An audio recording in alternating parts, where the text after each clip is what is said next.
देखो, हमारे समय जितने भी थे सही रिप्रेजेंटेशन होना चाहिए। हमारे समय कम था, वो भी खराब है। इनके समय कम था, कम है, ये भी खराब है। हम चेंज चाहते हैं, ठीक है। मेरा कहना है कि जब मैंने ये आंकड़ा देखा मैं हिल गया। मैं बिलीव नहीं कर सकता था कि 90 सेक्रेटरीज में से 3 ओबीसी के हैं। मैं शॉक हो गया, मैं हैरान हो गया, ये क्या हो रहा है।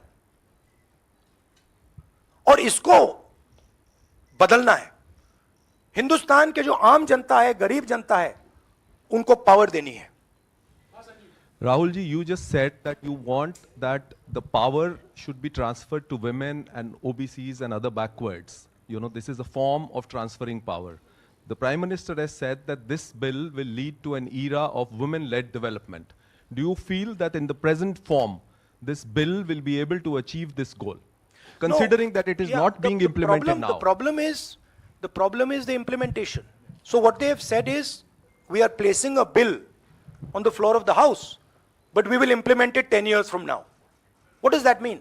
That's like the Prime Minister saying, you know, we are going to place a bill on OBC caste census in the floor of the House, and we are going to do it in 30 years. What does it mean?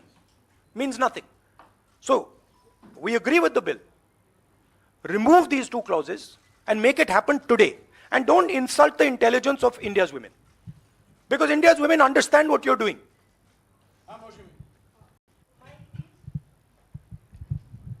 Rahul, क्योंकि special session की बात हो रही है, बहुत shocking एक video जो viral हो रहा है, उसमें रमेश बिदूरी साहब फ्लोर ऑफ द हाउस में एक स्पीच दे रहे हैं, जिसमें वो दानिश अली साहब को ऑन रिकॉर्ड, मतलब माइक पे आतंकवादी कहते हैं, मुल्ला कहते हैं, और कई शब्दों का इस्तेमाल करते हैं जिनका हम प्रयोग नहीं कर सकते।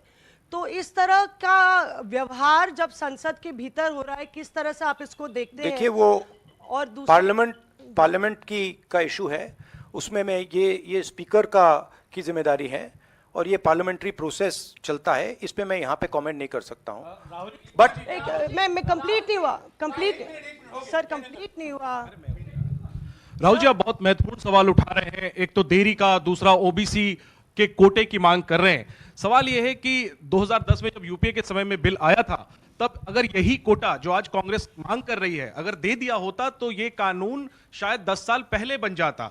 तो ये जो आपसे सवाल पूछा जा रहा है कि आज आप कोटे की बात कर रहे हैं ओबीसी की, क्योंकि आप विपक्ष में हैं। जब सत्ता पक्ष में आप बिल लेकर आए थे, उस समय ओबीसी कोटा क्यों नहीं था, और क्या इसका आपको रिग्रेट है, अफसोस है कि उस समय ओबीसी कोटा नहीं दिया कांग्रेस ने? 100% रिग्रेट है, 100% रिग्रेट है।